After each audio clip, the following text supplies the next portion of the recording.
I'll give you a quick story about why I'm here today, and one of the main reasons is because of this guy right here. Mike and I got a chance to meet, work together. I sent him some programming on the road, and then he was the one who actually brought me out to hang out, meet Dylan Francis in the first place. We would work out on the road. We got Dylan to hop in, and that was my first kind of bit of celebrity training, and since then, he's always been my biggest advocate, so I'm absolutely honored, and if you are one of our 3 listeners that listen to this, it is Mike to thank for that we even have. I've gotten to this point to have this platform to people care about the training that we're doing is because of Mike vouching for me. So first of all, Mike, thank you. You're welcome. Second of all, Mike, how are you? I'm doing good. Doing good. Beautiful Boston. First time. So I can list off Mike's accolades for hours, but instead we talked about Mike's first time in Boston. It's not. He's born and raised here. And he's doing some incredible things, has done some incredible things, is going to do even more incredible things, but wasn't always that way. Mike, tell us about your childhood. Okay. How long do we have? As long as you want, man. I grew up in a town called Natick, Massachusetts, 20 minutes west of Boston. I lived there through freshman year of high school, and then I moved to a town called Taunton, Massachusetts, which is more on the southeast corridor. And I graduated a high school in that area in a town called Easton, Massachusetts. I grew up kind of being a degenerate and didn't have a lot of rules and kind of figuring out my own path through that. And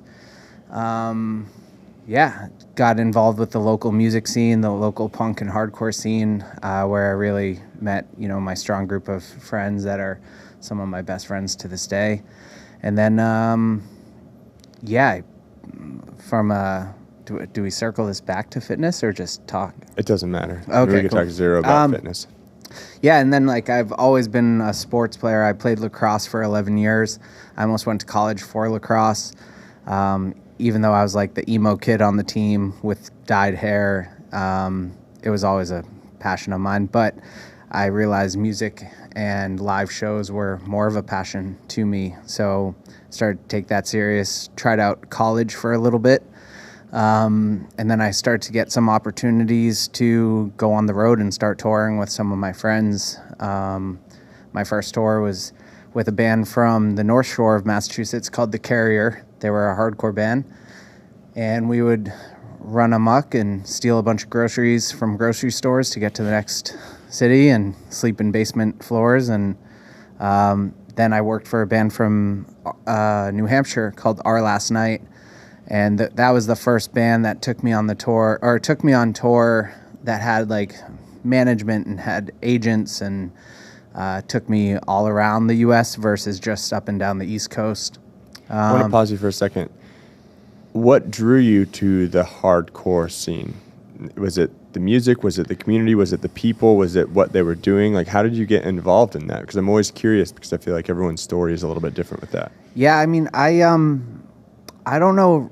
It's tough to kind of recall what attracted me to it. I think I just liked, now I guess being in hindsight, subculture was always attractive to me, whether it was art or spray painting or, stuff like that, and or subculture and music being, seeing these shows where they're incredibly violent, but yet everybody looks out for each other at the same way. I don't know. I just kind of stumbled into it.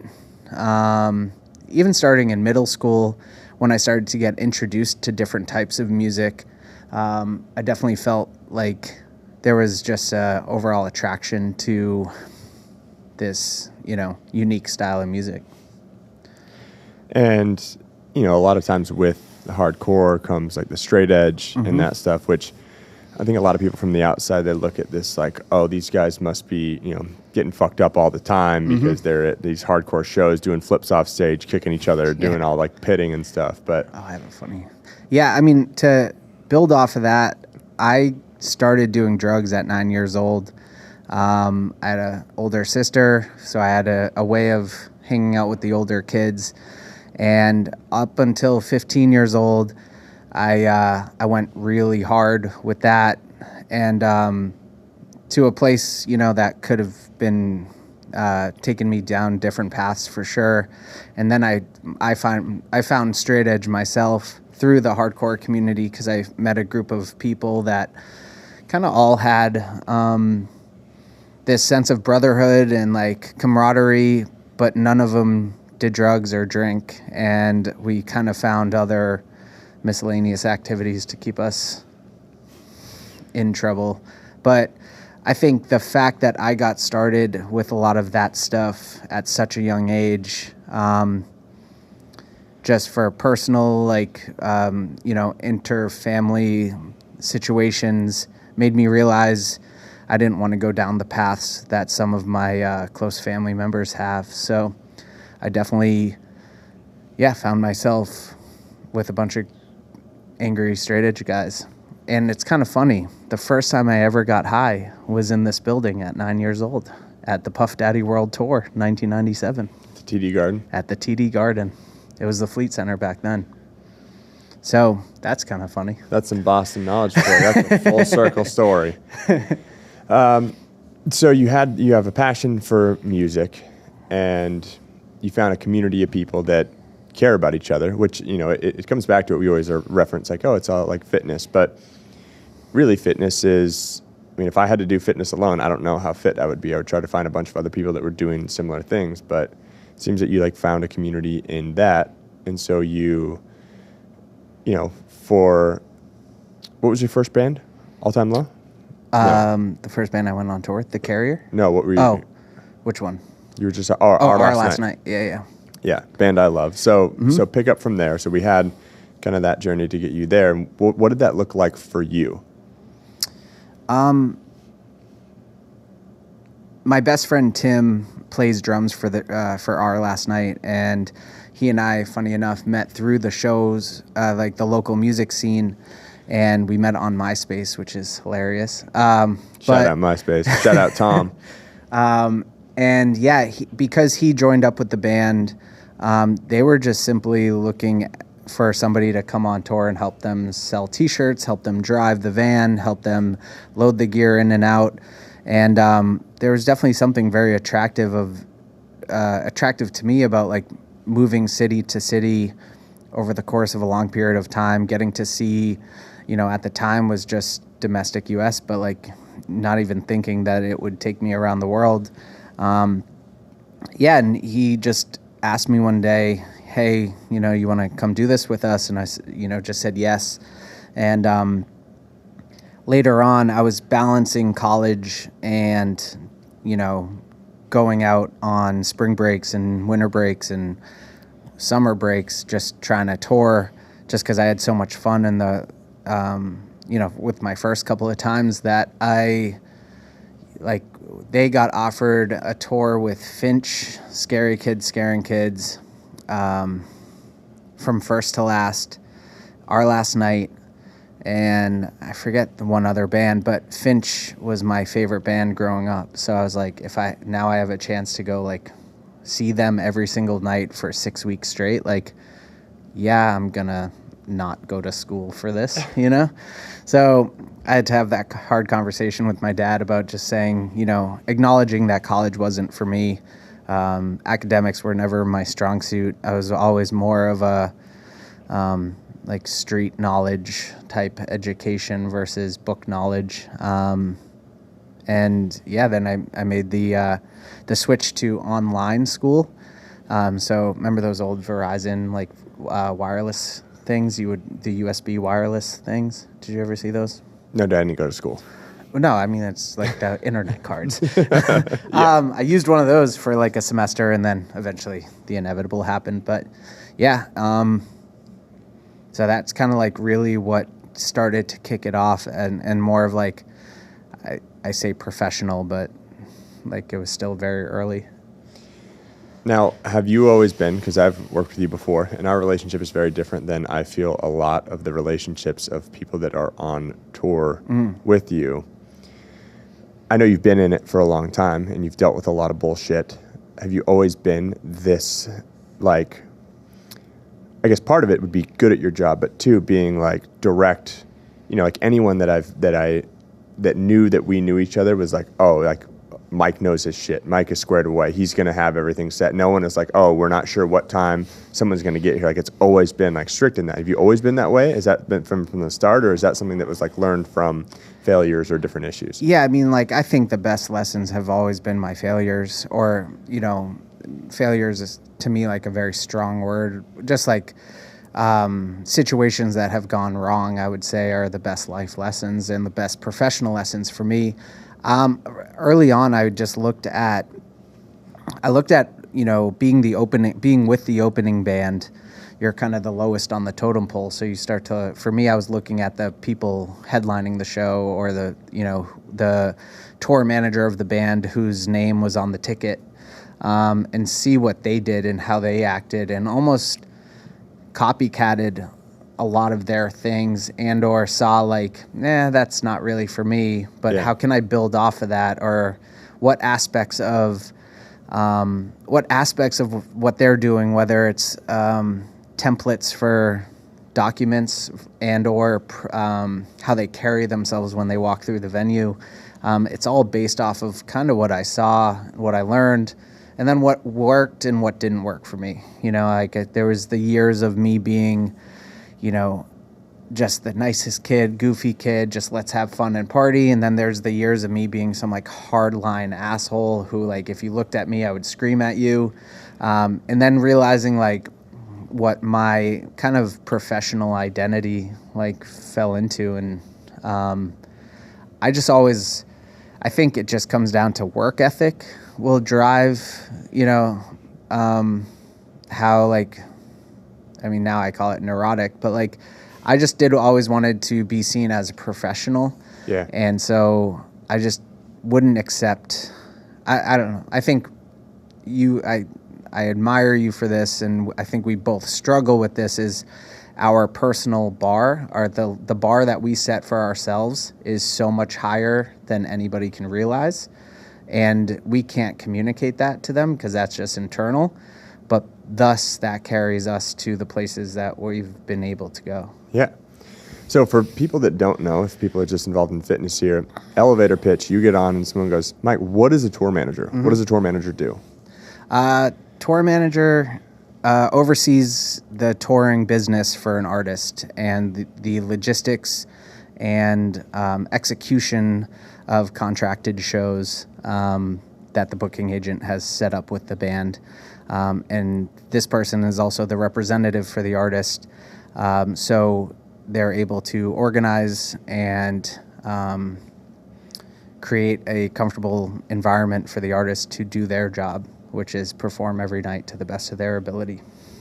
And I mean, you're talking about like routing between cities, what time you arrive, what time loadout is, managing production, managing... that involves, top to bottom. It would involve, receiving a routing, and then essentially, I guess the easy way to say it is the booking agent would go ahead and lock in all the shows, and then give me a packet, and then say that now it's your time to work. So you know where you're going to go, so you have to work on the logistics to get to and from. You know what the money's coming in, so you're going to have to budget accordingly. And then you got to start thinking about all types of expenses and everything that goes into a band showing up and playing. Okay. And I want to track back now because I talk about you being a hardo. One of my favorite stories on tour, maybe not one of my favorite stories, but one that just pops to mind, is we were in Dallas, Texas, I believe.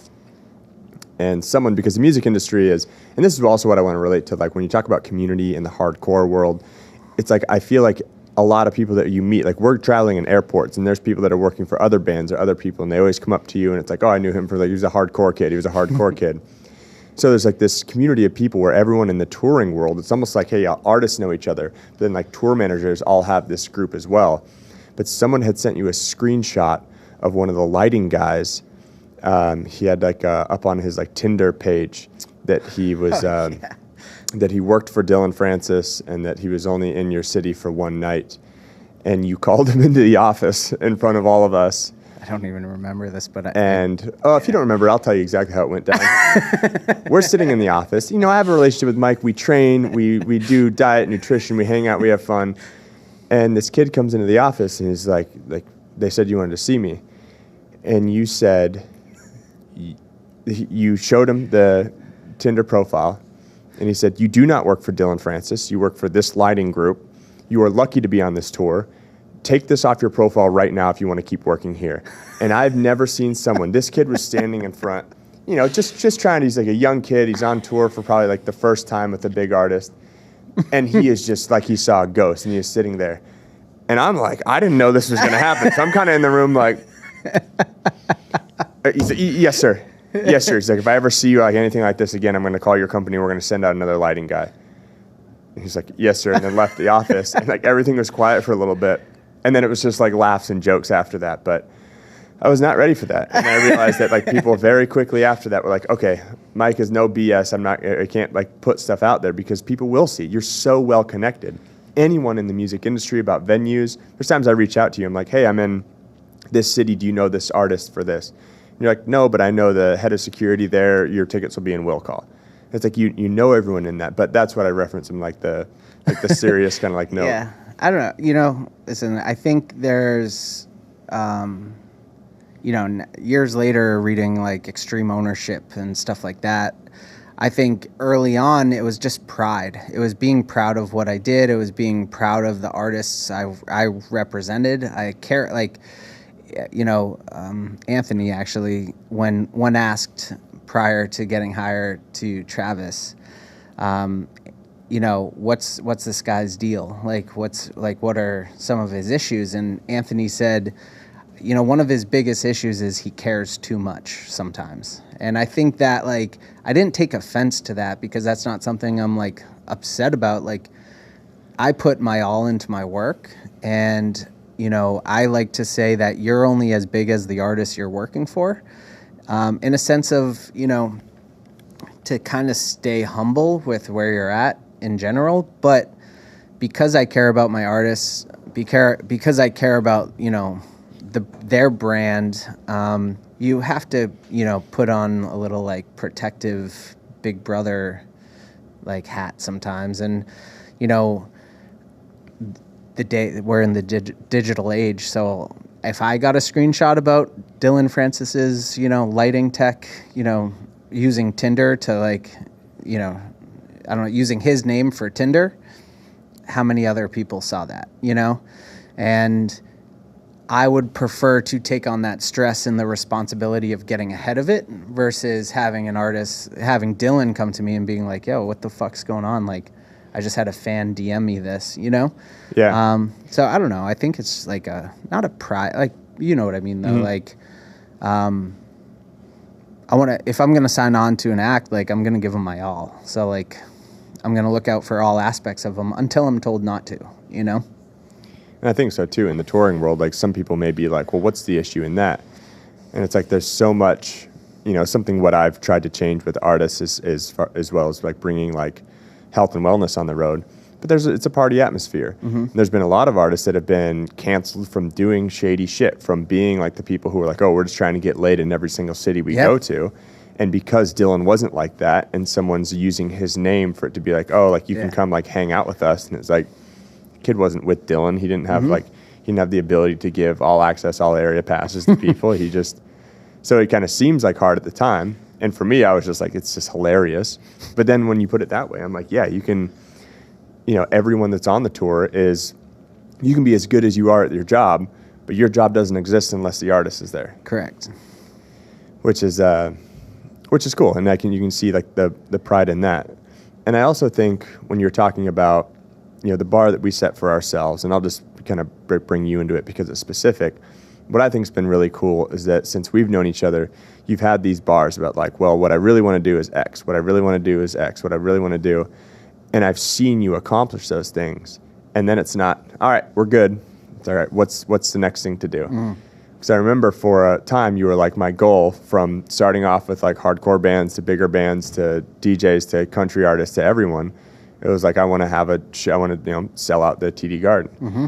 And then, instead of just selling out the TD Garden, you are on a tour that, running it from the top to bottom that sells out Fenway 3 nights in a row. Yeah. I still have never done a show in this building. And I think that's like the universe's way of like, you're not done yet. Yeah. Because I always said since I was a kid, since I started this, I will retire when I do a headline show at the Garden. And so thus I've never played the Garden. I've played every other venue in this town. Yeah, just gotten even bigger venues and broke every record in country music. Yeah. Another thing I'm curious about is you talked about merch. And I never got it. I always, I go to a show and there's like the merch walls and people are always in line to get shirts. What's the money look like in merch? I mean, that's a massive income stream for artists these days. And not these days, always. It's like, because, a deal structure for a normal show contract is the artist gets paid to perform. And then there's usually a percentage split on the merchandise, which, Live Nation, for example, is now shifting some of their policies, which I admire. But essentially, you're getting charged a rental fee for that to sell it, like essentially a day of retail space. But, in the merch world, we call it a per head. Like you justify your merch revenue by how much per head are you receiving. So if an artist is receiving $1 per head at the House of Blues, they're making $2,600 that night. Artists that I've been a part of, even at the House of Blues or even Paradise, are making $40 per head. It starts to become real revenue because you obviously have the cost of goods plus, and then the retail price. But I mean, it's really interesting to see at the higher level the amount of money it costs to go to the show alone, and then these people are still spending $150 on t-shirts and hoodies and posters. It's like you start to really question when you're hearing that there's recessions and the economy's not doing well, because on our end, I always like to bring up, I used to be the merch manager for Owl City. Remember? Fireflies. Diablo, shout out. And that was in 2010 at the tail end of the 2008 recession. And I remember coming home from that tour because I didn't have an apartment at the time.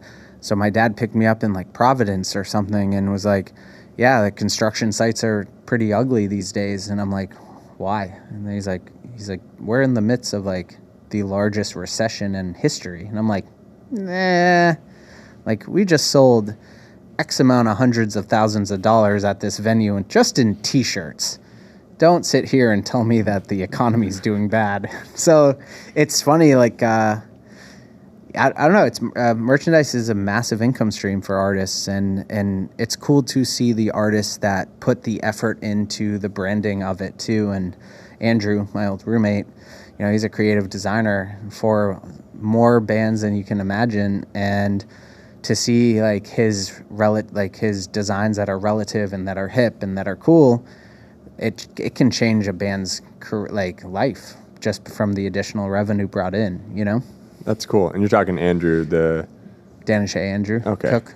Yeah, you met him, right? Yeah, my old roommate. A few times. Yeah. We're talking about an artist that actually plays for the band Dan and Shay. He's a drummer. Who's also a graphic designer and a coffee shop owner and a bar owner, and speaks like multiple languages. I don't know. He makes me feel like a weak human. Hustle never ends. No. Shout out Andrew Cook. You're my hero. So then, kind of transitioning through, how long were you with Dylan? Just under 6 years. Like September of 2014 to essentially May of 2019. So just, and 5 years, over 5 years. I don't know. And with that, any side stories that stand out to you that are just either fun or funny or wild stories or anything? I mean, I'll always remember my first show with him because I had no idea what he looked like. I had no idea like who he was. Like, I was not a guy from the EDM world. I was always in pop punk and rock and pop. So, Anthony Amora again is the one who put my name forward for that. And, I had to Google pictures of what this guy looked like, but he changed his hair color so many times that I had no idea who I was meeting at the airport. And we did a show at UC Sacramento, I think, and like Moby was headlining. So I was like fanboying because I was like, holy shit, like Moby's just sitting in our dressing room right now talking to Dylan. Also, Serato boxes for CDJs. I had never set up CDJs in my life, and I'm in front of like 50,000 students trying to set this up, watching YouTube videos during a changeover, and like Dylan's like, yeah, we good? I'm like, totally good, Great. I had no idea what I was doing. But, little did I know that was the start of, not just a very long time with an artist, but who would eventually become one of my best friends. And we clicked on a lot of like non-work things, music choices, him going to like old punk shows in LA, and us liking a lot of the same bands.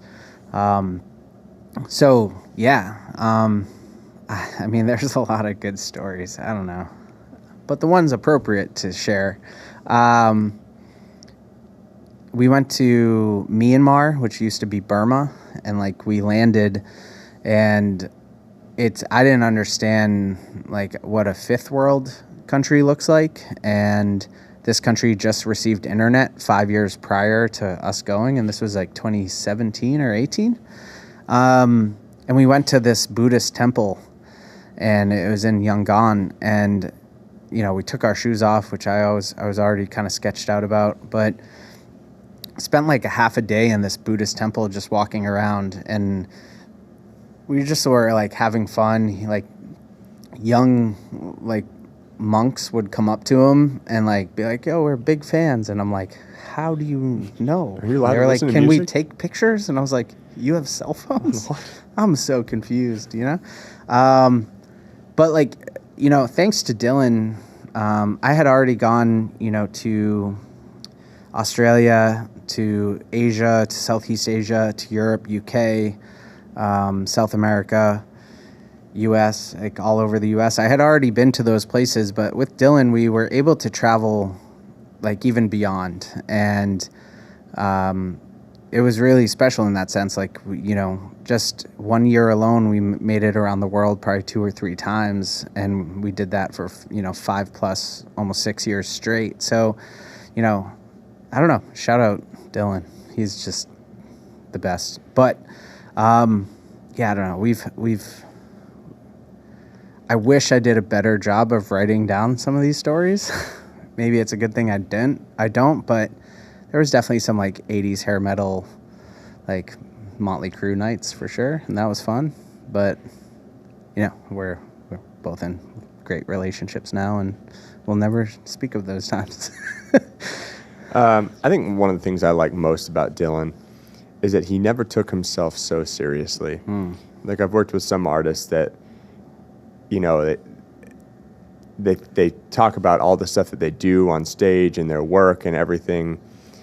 And I get that it's a serious thing and people put their passion into their music.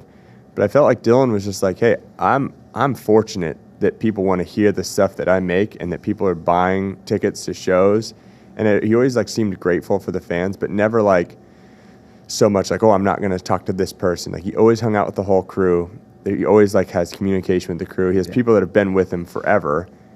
And he was always just like so down to earth, which made it like relatable. Probably the reason why that you were able to kind of like pitch me on there and like start getting some training in is because it wasn't like he didn't need to always just hang out with the celebrities. If it was up to him, he'd just hang out with his friends, the people that are working production, visuals, video, audio, all that stuff from his crew, because it's the people that he trusts. And it's like he kind of like, knew who he was in that area as opposed to trying to find it through like every other celebrity. Yeah, I mean, like, listen, shout out Katisa and Drew Francis. Like, talk about parents that like kept him humble, and I mean, taking, if I ever have kids, I will take notes, but he comes from a great home, like great set of parents. And, he was always, how many Christmases did I spend in LA at his house? Because like, that was the one thing we couldn't miss is Christmas Eve dinner.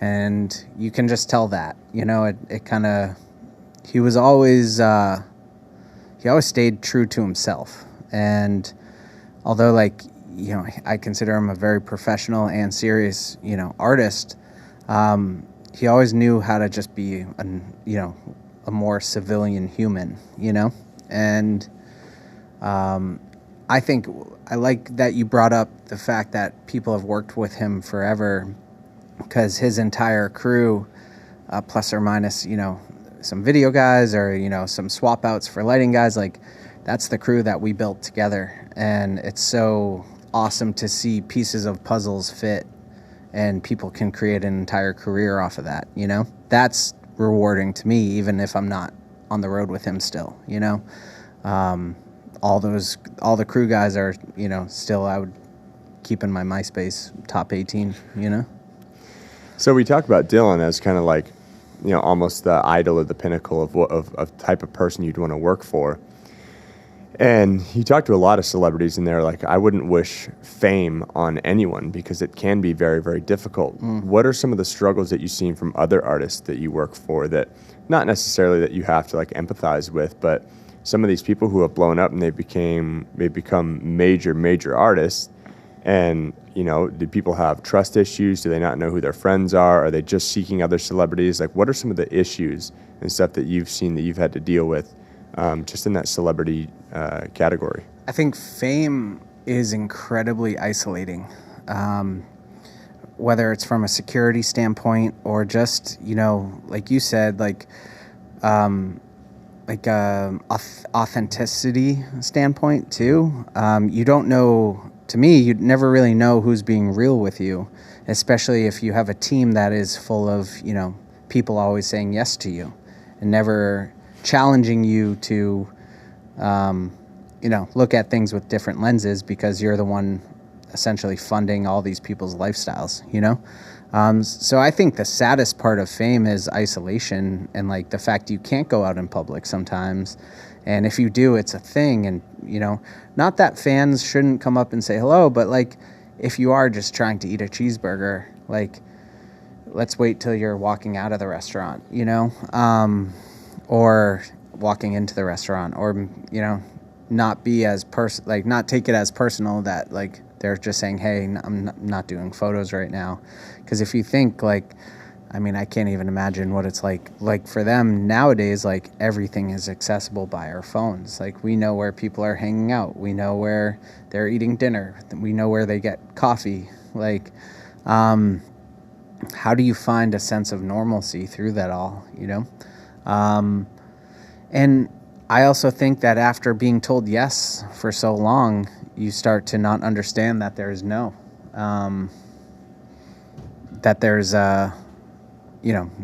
people will say no sometimes, and definitely have dealt with my fair share of artists that don't accept that word very well, even though sometimes that's all that you have to offer. So there's definitely unique ways to tell an artist no or something without telling them no. But yeah, I would say like the isolation part is probably like the saddest part of fame. When you put it that way, I think like I can go to any restaurant, I can go to any gym, I can go to anything. Someone comes up and talks to me, you meet someone, you're like, what a cool person. But in a celebrity side of it, or someone who has fame, it probably starts to get to the point where it's like, what does this person want from me? Mm-hmm. Like, does this person want me to post on their Instagram? Do they want me to do something for them? Do they want me to do that? And it's, when you put it that way, it's like how do you know? How do you meet a new friend? Mm-hmm. And if you didn't already have a good set of people, how do you know who's real? Because the people who aren't real are going to do everything they can to convince you that they don't want anything from you until they want something from you or take it from you. Yeah. And I mean, like, even on my end, working closely with them,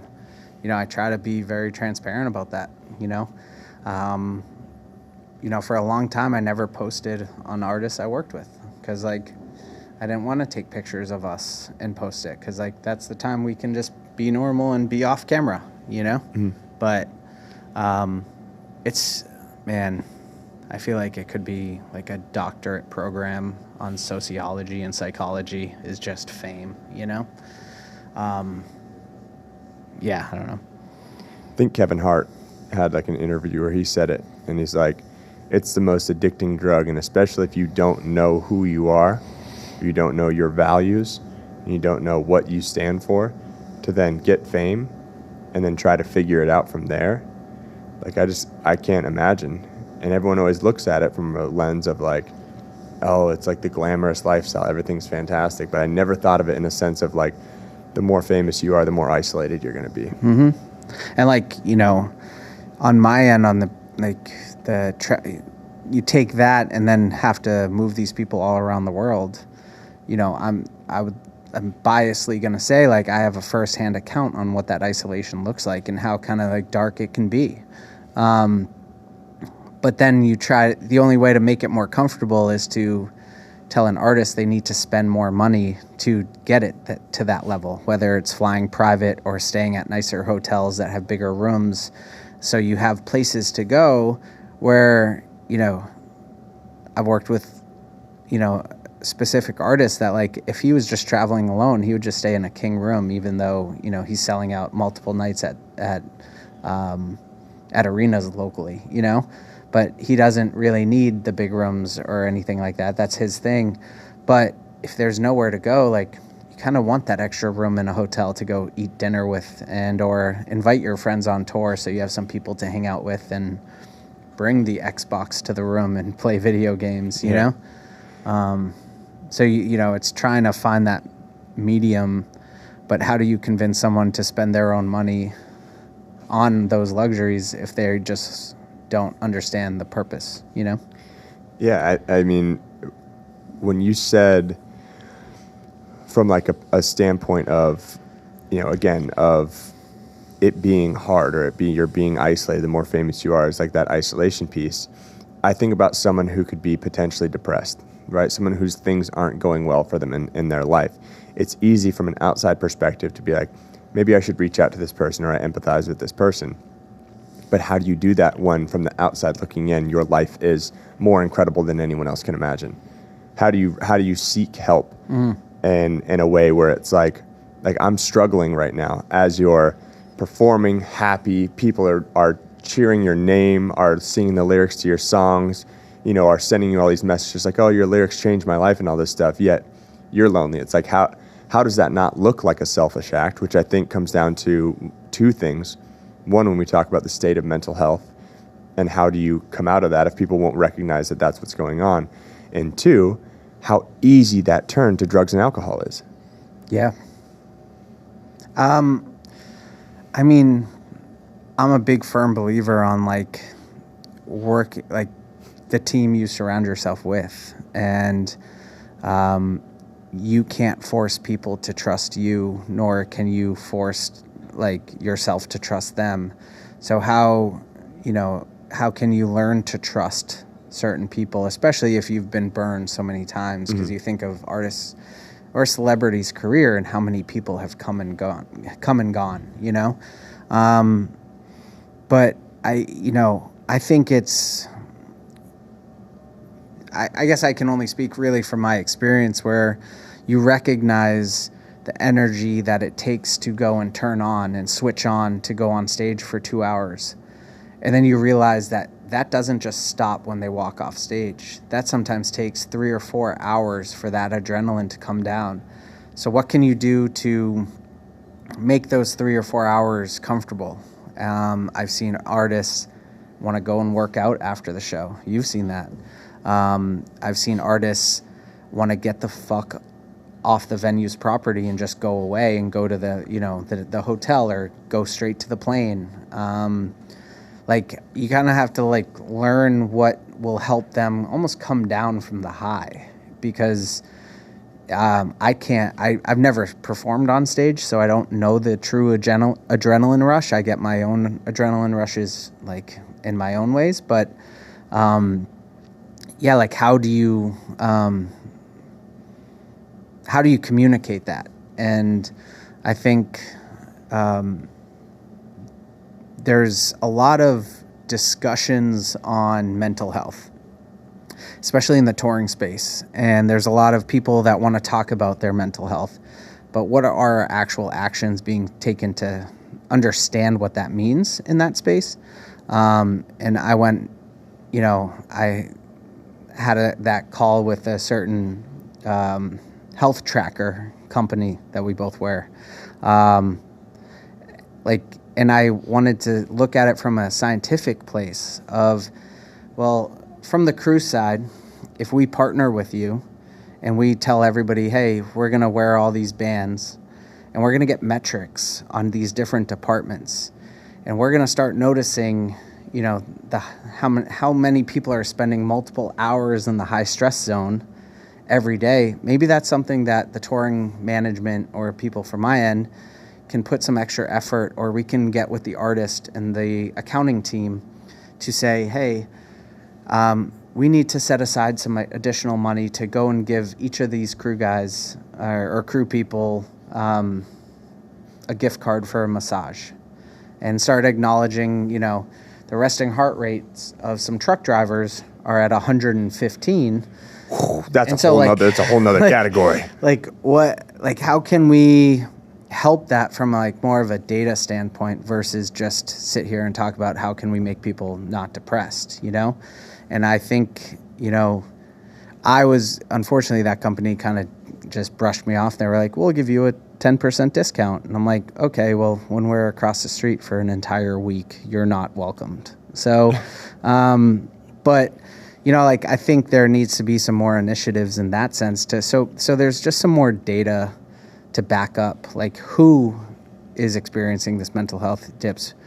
Why? Is it workplace? Is it stress? Is it workload? Is it, from an artist standpoint, to get the data of what their actual body is doing on stage. It's fascinating. And I worked for Thomas Rhett, and he wore a Garmin, and he was burning 1,100 calories a night on stage. And it's actually insane to think about.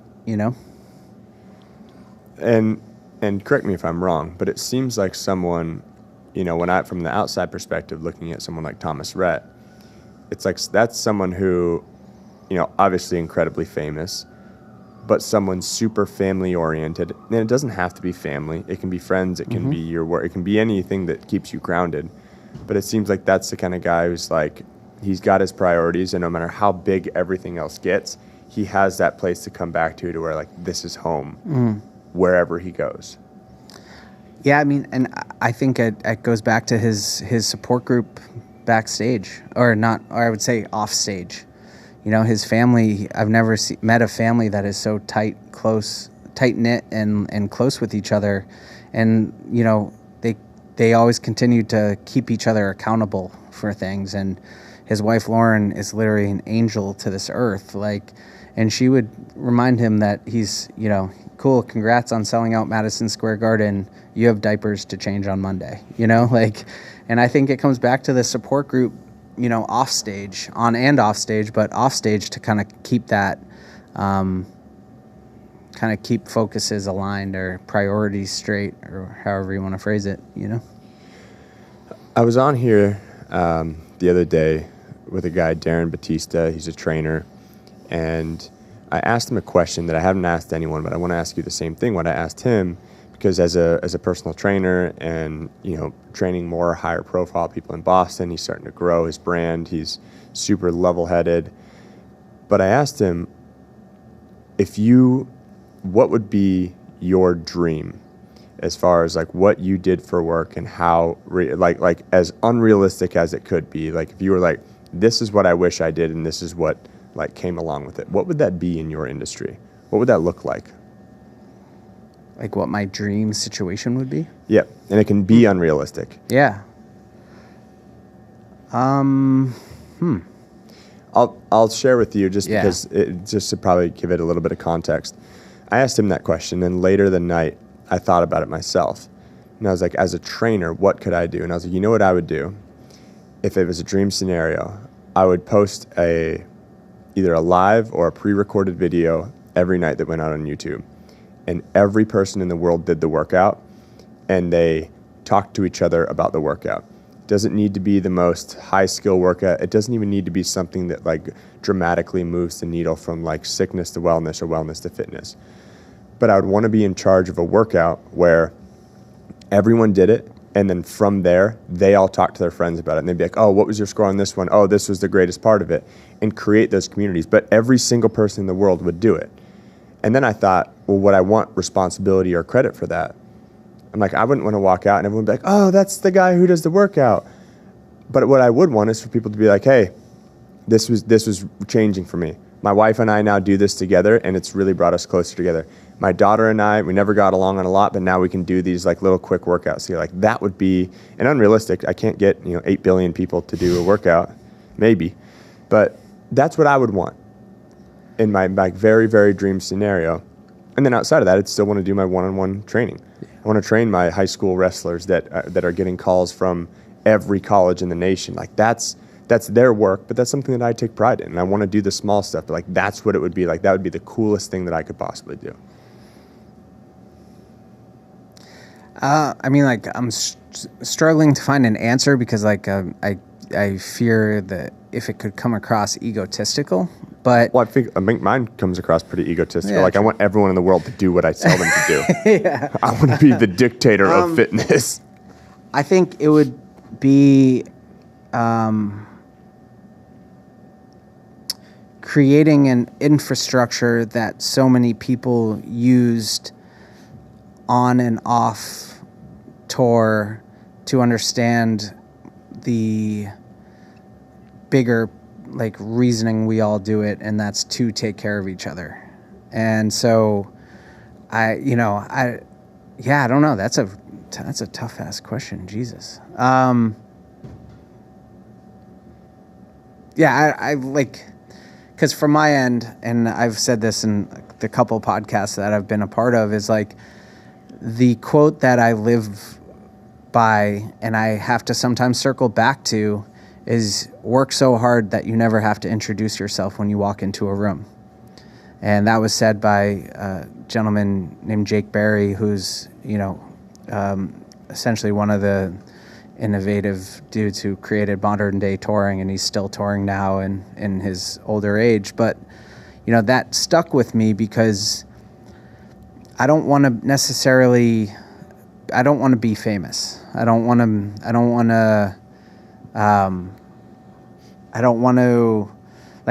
like you said, walk into the street and everybody point at me, But the idea of I achieved through hard work, just the fact that I'm known for my hard work, that's to me like the best feeling. So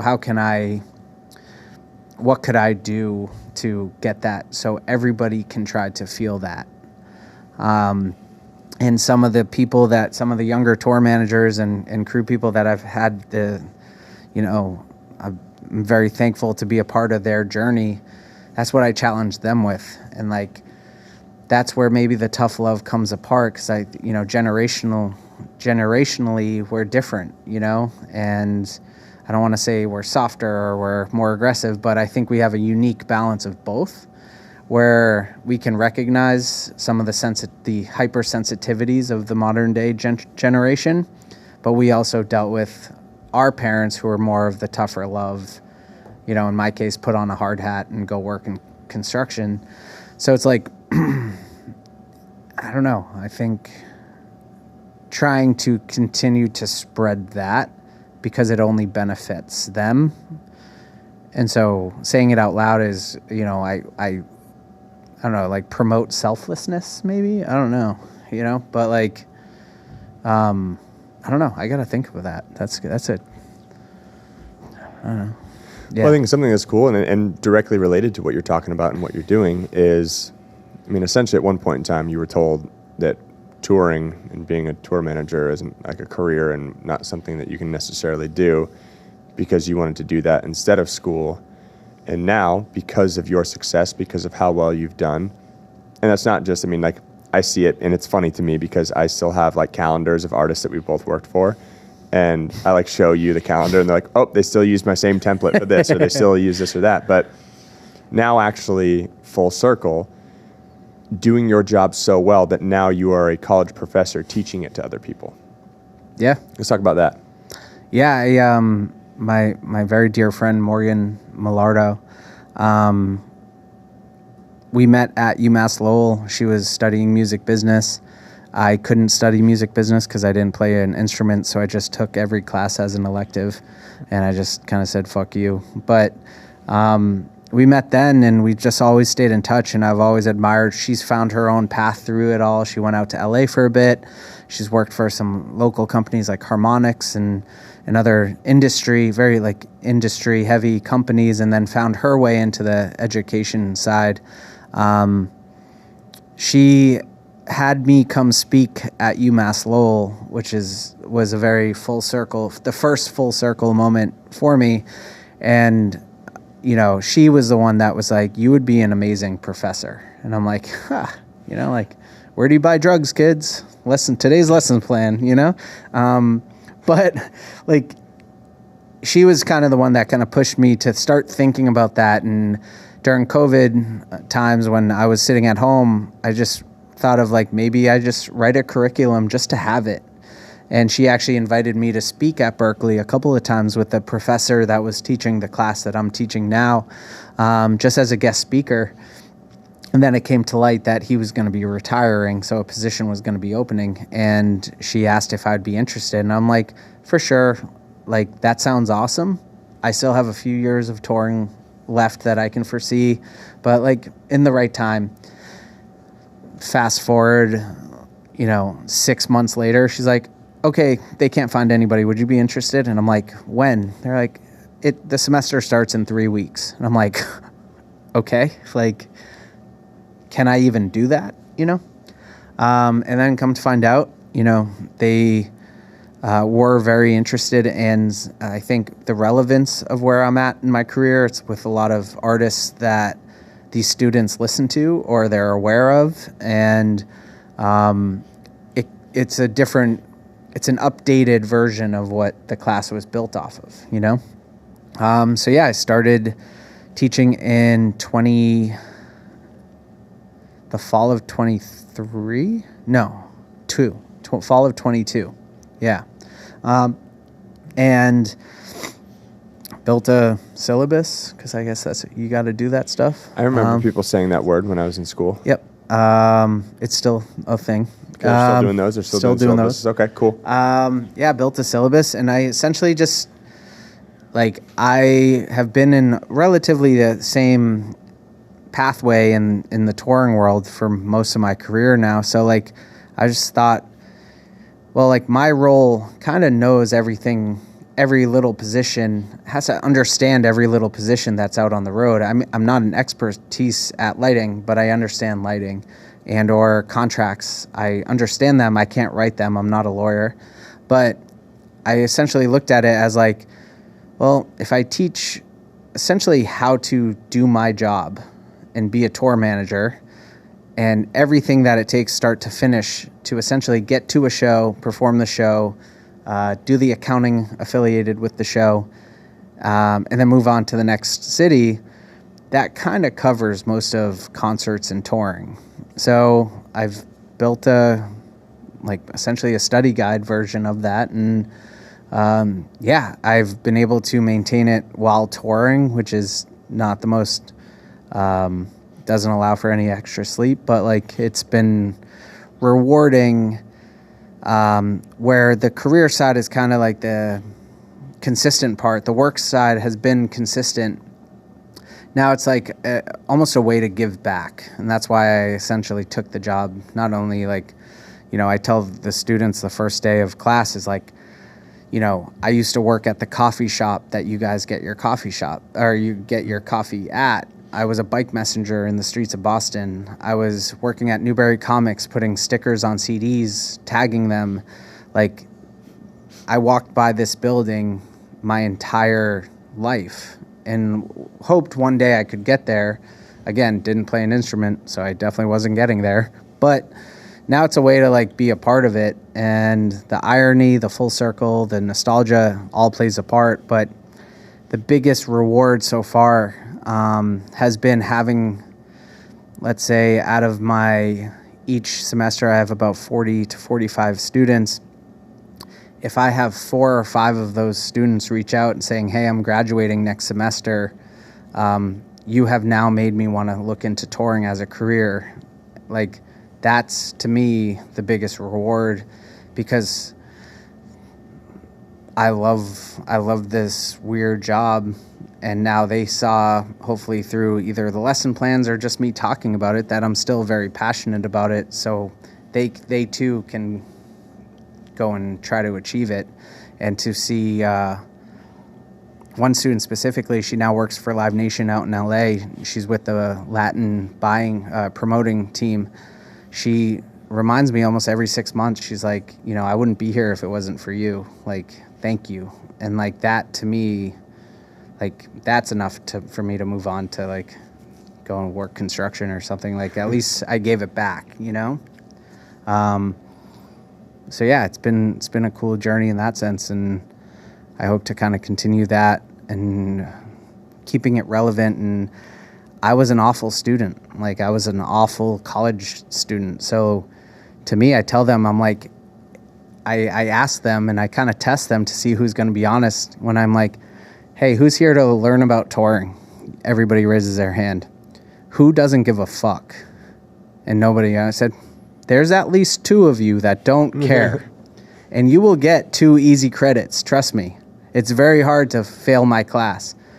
But just be honest, And then eventually you'll be like, you see a couple people like shrug, And I have everybody fill out a note card the first day. It's like, name, what semester you are, what year you are, what instrument you play, and what do you want to get out of this class? And this year specifically, a few days ago, I had like 4 people just write, I have no idea. And I was so fired up by that. And like one student was like, not sure, had to fill in my last like 2 credits for the semester. And I was like, this person's going to get an A. Like, just for being honest, But, yeah. I feel like when you open it up like that, it almost allows them to be like, hey, if the teacher knows I don't have expectations from this, then, and they're okay with that, maybe there is something I can pick up. Maybe there is something. Those might be the kids. I feel like I was kind of that kid. Mm-hmm. And it was always the teachers that were real with me. Mm-hmm. That I was like, you know what? They're invested in me. They're not just going to teach the same thing no matter what and not care. I feel like I'm going to get a little bit more invested in this. Yeah, and the amount of like students that have just said like, hey, thank you for talking to us, not at us. And I think that's like so huge. But I also say the first day, I'm like, I'm a tour manager. Like I've made a career of just being in like running around wreaking havoc around this world now. And now somehow I'm allowed to teach you. So like I'm a tour manager first, and now somehow I'm a professor. So just so you know, that's where I'm looking at this. Like, but I do respect you all in your collegiate careers, that I hope you take something out of it, even if it's just a shitty Excel form that I give you. You know what I mean? But, what's the best and worst parts of touring? Short answers. I mean, not like one word, but Yeah. Best parts is seeing the world, seeing different cultures, understanding how lucky we are to wake up every day in whatever country you're living in. But for me, waking up here in the United States of America. Amen. Seeing cultures, experiencing different types of cultures too. Like it takes this big, massive thing called the Earth and makes it completely. It turns it into that actual globe on the bookshelf. It makes the Earth so small, and it's really awesome. That's one of the best things. I will never trade that part in. And the bonds I've made with these people, living with them day in and day out, and the enemies. But I think the worst part is you miss all of the birthdays. You miss all of the weddings. You miss sometimes the funerals. You miss big parts of people's lives because this is what your job entails. And, that is definitely one of the worst things. But thankfully now I'm going into year 16 of doing this, or finishing year 16 of doing this. They understand. And then I usually say, like, if I'm not going to be in the wedding, don't, like, just save the invite, because that's the only way I can really get out of it is if I'm in the wedding, But that's definitely one of the worst things. And also lifestyle, like consistency, and, firsthand, and not just to circle it up to like fitness, but, I don't have a consistent regimen when it comes to diet or fitness. James Hobart used to say, the Mike Finn program was go and do max lifts one day and then take 6 weeks off and then come back and do more max lifts, and somehow they get bigger. Like, that's sometimes all it allows, because the difference of my position than, say, an artist is, my job is to create that downtime for them and help them be more comfortable to have that downtime, but their downtime is still time I'm working. So you saw firsthand when we were like, when we agreed before the tour, it's like, you're going to actually bring me a plate of food so I have no choice of what I eat. I'm going to eat it and work, because if I don't go to the catering room, that means I will probably gain about 30 to 45 minutes of extra time that I would have been sitting there fucking around. We can now use that to work out. Like, that's kind of goes back to, like, that's how my brain works, So, consistency is brutal. And that's, I guess if we want to circle back to fitness, I do suppose this is the Be Fit podcast. That's one of the best and most rewarding parts as a trainer. And I think that a lot of people don't see or understand that. People will look at the role of a tour trainer or celebrity trainer or whatever that is and be like, oh, that's awesome. They get to, like, do and experience that. But the best parts of it for me were, one, being of use. And that's like, if there was like a why are we alive, and it's like to be of use for other people. It's really what it comes down to, and that's what I truly believe. And it might be like this, like Alfred Adler, like this Adlerian psychology type thing, but like if you can find use for other people, and especially someone in that stressful of an environment, to be the person to, without you asking me, to like bring you the plate, and you're like, damn, I wanted to take this break to go to catering and do this stuff. And to be able to do that, where wake up in the morning, I'd be the first one up, I'd make everyone's coffees. What's in the coffees? Not anything bad that you're going to want. Not the stuff you want, but the stuff you're going to get in there. Have coffees, and then you go out there, and instead of it being like, oh, when am I going to make time to train today? It's like, here's the workout, here's the timing on it, here's this stuff. And there'd be times where I know, like, you'd be busy, and it'd be like, oh, I've got to do this. And I was like, perfect, we're going to row for 5 minutes. Mm-hmm. And it was like, damn, I can't say I can't do something for 5 minutes in that. And then you do it, and it's like, just at the end of a tour, when you have people being like you, losing 20 pounds on a tour from training every day, eating well, and just creating a less stressful environment, to when everyone else thinks it's like, oh, it's, it's like the celebrity style, like rainbows and everything like that. Like, it's tough for everyone on the tour. But being able to support that is way cooler for me than it being like, we're celebrity training. Here's me. Here's my, VIP passes. You know what? Remember that day? Where were we flying? Were we flying to Canada? No, we were flying somewhere, and we flew across maybe it was Vegas to somewhere. San Juan, Puerto Rico. Nope, not that one. Oh. It was still on that tour in 2019. We flew off, did Vegas, and then we were flying back to the tour. And because we were doing like the intermittent fasting, none of us had eaten when we got to Atlanta. And you were like, you can eat this and this. And like, for some reason they ran out of stuff. Or I just remember sitting at this like shitty bagel spot, eating like essentially lettuce, hating you and being so fucking hungry. You're like, might as well just not eat, because we'll just get there and have a good meal. And I'm like, I haven't eaten in like 18 hours. And you're like, yeah, whatever, because of time changes and whatever. Oh, that's right. And I was so fucking angry. But for some reason, I'll never forget that day, because again, like we went to I don't know, Starbucks, and we each got like 6 egg bites or something like that. And I was just like finally seeing straight. But yeah, but like I've always said that too. Like it's the accountability too, right? Like, I am not on stage and or in the photos or, have to worry about the public image, where I think that drive is super beneficial for artists, and they can lean into that. It's a little easier to have some personal accountability, where like you were essentially my only accountability, or else I'd just be like, nah, fuck it, Yeah. I mean, it's easy to in that environment, 100%. especially with that much stress. Mm-hmm. I remember a show one time, I had to like pull off the tour. You know what it was? It was with Gravy. It wasn't with Alice in Wonderland when I was with Dylan. But I remember I took a bus or train to Philly, and I met the team in Philly. And I got there, and Dylan was like, I'm not going to have time for a workout. And I just went into the truck. I grabbed all of our stuff. I brought it out on the floor. I'm like, we're doing a workout. Because I was like, I remember being stressed about it. And I remember we did one where I'm like, you're going to do a round of this, and then I'm going to do a round of this. Because in the same sense, like, I needed it too. And it was so funny because then like the after effect is Dylan being like, oh, that was awesome. But I remember that show specifically because Dylan didn't change afterwards. He was still wearing his like trainers and shorts, and he like wore it up on stage. And then when like him and Gravy would play their like set, because it would go Gravy and then Dylan, and then they would like play some of their songs together, he was like out in front of the stage, and he just didn't give a shit. He was like still sweating, still wearing his shorts and whatever trainers that I was bringing him on the road.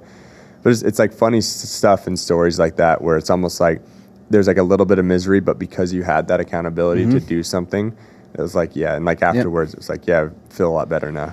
Yeah, and I think that's where we had a lot of luck together, is because you weren't training me necessarily, where you had to be a little more hands-on and attentive to Dylan, even though you could work out with him and stuff like that, where I felt like there was some fun workouts we did, like the one, what's his face made the video of in Philly. Just like that Imam or whatever we did.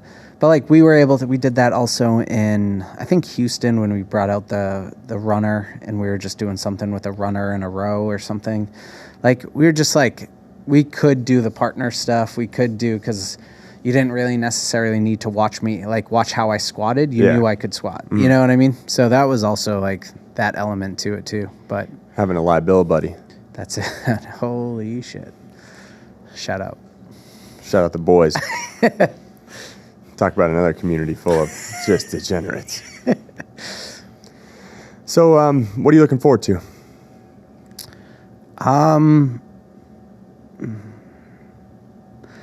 Just the next chapter. I mean, like right now we've had a lot of deep dives on it, like being between jobs, essentially.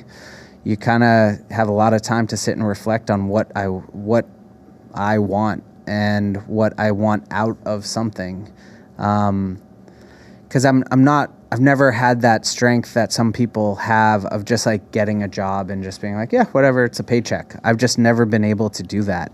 So I have to kind of care about what I'm doing, just so I just want to do it,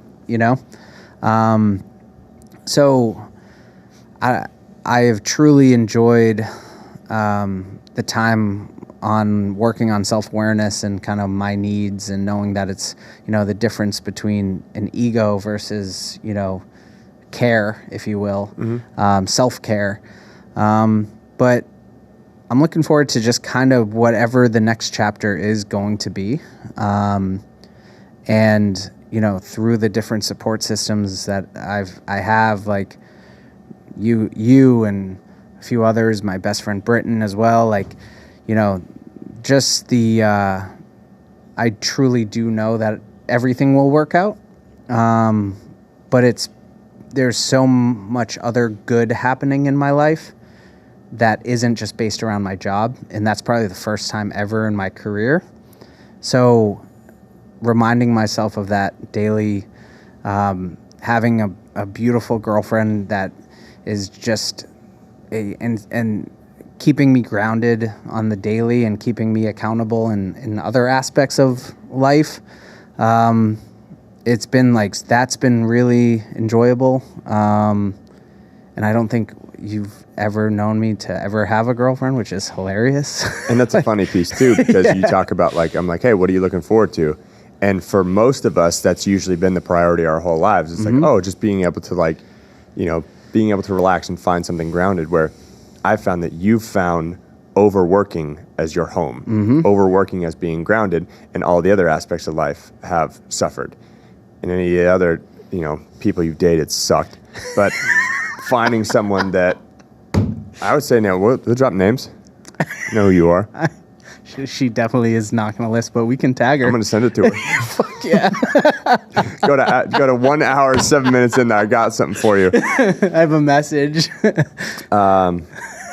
Anyways, but to see that and to see you like happy and finding, as much as I feel like at this point in time, finishing off the last year with Travis Scott and then being like, I don't, really know what's next. You've always like kind of known what's next in that, but to see you prioritizing your own health and investing in, being a boyfriend, which I've always said, hey man, I'm available if that's what you wanted to do. But I think we've been waiting for that true like benefits package. Yeah. Then we'll sign on. Yeah, definitely. 100%. I'm in. But to see you invest that in someone else and being how good you can be to someone else and then getting in and having you receive that back and seeing that, it's like, for most people, it seems like they're like, well, why wasn't that the first thing that's prioritized? But to see that be the thing that's grounding you and keeping you from going nuts on like every other area, it's just completely like, different, like the opposite of what I've seen. So it definitely makes me happy. Yeah, man. Thank you for that. But I think it's also like, I told you about the slide I made for my class that had all the band's logos and everything on it. Did I tell you about that? So one of my I didn't do this the past couple of semesters. I just made a about me PowerPoint, to like show, who I was and like versus just tell them, kind of give them. I used the New Year's Eve recap from Dylan's video and I put that as like slide 2 and I shut the lights off, played it. Then I looked at the kids. I was like, think I'm cool yet?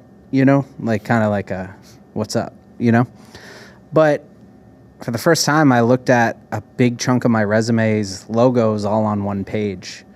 And it kind of hit. Like, it may not be 90. I've been touring for 16 years straight. Maybe not be, 2 logos a year, 32 logos on a page. But I've worked with most of those logos for a long period of time. And it finally kind of hit that I was like, okay, I've done okay. You know what I mean? And I think there's something to be said about self-awareness. And like, honestly, for me, it's learning self-gratitude. My childhood, I didn't have the time to learn what gratitude felt like because I had to survive. I had to fight. I had to roll my sleeves up and just, put my head down and get it done. Where now, I'm almost learning at, the young age of 35, like that's not normal, but it's okay. But now you have some time to actually work on that,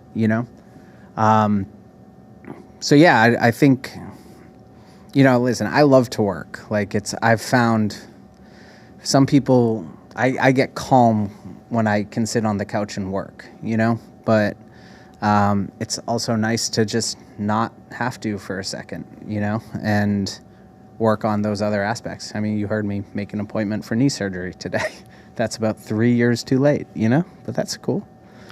So, I know we didn't talk too much about fitness, which, it's fine. We talked about like the accountability on the road and all of that stuff, but I feel like as far as getting involved in the music industry of anything is definitely something where if a listener is like, hey, that's definitely something, a route I want to go down, and maybe they're not enrolled or students at Berkeley, how can someone get a hold of you with any type of questions that they have? What do we plug? Like Instagram or something? Whatever you want. Literally, there's no... Yeah, Instagram at MikeXFinn is probably the easiest way, through Connor or through Big Night Fitness. Reach out and we'll get connected. And I would say if there's like anything, to like, there's no, how do I say this? Like, getting involved with touring is a series of different things. Those different things are luck, drive, communication skills, being in the right place and right time. I guess that's still luck, but like, and also just like want. And I look for that when I'm hiring people. I look for a person that is literally telling me, I don't care what you hire me for, just please let me have the opportunity and I will prove it to you, you know? So I sum that up as just saying yes. If there's an opportunity for you to work a coat check in a venue, say yes. Because you may never know that somebody from the tour may just come and want to shoot the shit with you, and before you know it, they're like, hey, that person in Boston was awesome. Or that person at that venue was awesome. We need a person to, you know, stuff coolers on a tour, you know? But I remember that person just being a hard worker. So I would just say, always say yes to any opportunity that comes around, and it will pay itself off. And it will also suck, but it's a step towards the end goal, you know? I mean, saying yes to any opportunity and then being able to put your best foot forward, regardless of what the job is. And there's people that I've worked with, for, and alongside, that if someone needed a position, I'd be like, hey, choose this person. It doesn't matter what the job is. They're going to work hard. And they're going to figure it out, and they're going to get it done. And I think that's something that I think a lot of people around you will do, because you don't tell people to work hard. You don't say, hey, you need to do this with the best of your ability. You do stuff with the best of your ability. So that's going to be the standard, and anything less than that is not going to be accepted. Sometimes people call it tough love, but leading by example is why, I mean, I'm sure this entire, why you've had the success you've had and why you continue to have it, and can only be just the best example for someone to do as I, you know, not like the do as I say, but just like watch what I do and then replicate that with whatever you're doing. Yeah, and I think it's the having them understand that there's like bigger reasons to why I do things. And, you know, I always say that there's an open door policy on all my tours, but I've now kind of added to that you can always come in and you can always go out. Like, just because you come in and you want to vent, you may not hear the answer you were looking for, but I will always have the conversation with you. And I don't yell anymore. I don't screw people off, tell them to like get out of my room. But I also am like, if I don't understand something or if I don't know something, I'm not afraid to say that anymore. And I think, you know, I call that the power of I don't know. It's actually not a bad thing, because I don't get paid, and my job isn't to know every single thing. More so, it's my job to find out if something comes up. And so the countless situations that an artist has been like, what the hell happened tonight? You know, this, and this, like, what the fuck? My answer has been, I don't know, but give me 10 minutes and I will go talk to the appropriate people and come back, you know, and come back with a resolution as well, a resolution option. But, yeah, I think it's, you know, another thing is like, you've experienced this firsthand too, is like, all of my crew, bands, artists, like, if they needed, I would be the first one to give them my shirt off the back. And then I would ask questions later. And I think that comes from circling it all the way back is to that hardcore community and those friends that I considered family when I needed family. Every single one of those people would have given me their shirt off their back and their shoes off their feet, because we looked out for each other. And we had hard days of friendship. Just like we're going to have hard days at work, but that will never change the fact that my main goal is to make sure you're safe, you're fed, you have the tools to do your job to the best of their ability, and you have a person to come talk to if there's issues. And so some people don't quite understand that, or they only see me as a certain way, but that's something I'll die by, you know? Hell yeah. Hell yeah. Well, obviously appreciate you coming on here to share a bunch of... Yeah, look what you built, dude. Well, I didn't really build this. Well, it's kind of early. Conceptualized. Yeah. Maybe. The team. Yeah, I mean, this is the position that I'm in. And it's funny that, my business partners know who you are. And they've known who you are longer than they've known who I am. And like that friendship and the connection that you've made with Dylan is the reason why Randy and I met in the first place. Was Dylan wanted to prioritize coming to Reebok to train before doing like dinner to playing a show, and then Steve Aoki, and then all of that stuff. And so that's what had Randy come in, and from there. So I know you say you have other people that are always like, I wouldn't be where I am without you, but I genuinely mean that. And I tell you often, and I know sometimes you don't believe me, but I believe like, I wouldn't have a lot of this stuff without you sticking your neck out for me. But I think what I can't take credit for that. I can't take credit for where you are, but I wouldn't want to open the doors that you walked through and carried on from there. If I didn't want to, you know what I mean? My job is just to be a bridge builder sometimes. I don't know what's on the other side of the bridge, but I want to make sure the bridge is fucking sturdy. They know that the engineering's been signed off by me, and whatever happens on the other side of the bridge, sorry, I got to go back to building another bridge. Yeah. And that's I think, I don't know, caring about others, caring about your family, caring about your friends, caring about people that care about what they do, that's going to kind of create the opportunities from there. I like the way you put that, because it's kind of like, when people thank someone for thanks for sticking your neck out for me. I think in some situations you're like, I wasn't really sticking my neck out for you. I gave you an opportunity because I knew you were going to do a good job. If I stuck my neck out for you, it's because you sucked, and I was going to give you something where you were going to have to try to figure it out. So I appreciate that, man. Yeah, for sure. Anything else in closing? Drink your milk. Do you drink? I don't know. Whole milk. No, I got nothing. Almond milk. Go Bruins. Go Bees. Go Celtics. Go Celts. Go Patriots. Eventually. At some point in time. All right, guys. Well, thank you for tuning in. As always, you can find us at Big Night Fitness on Instagram, or head to www.bignightfitness.com to check out all the stuff we have going on, whether it is in-person classes, private training. We're actually doing a panel tomorrow.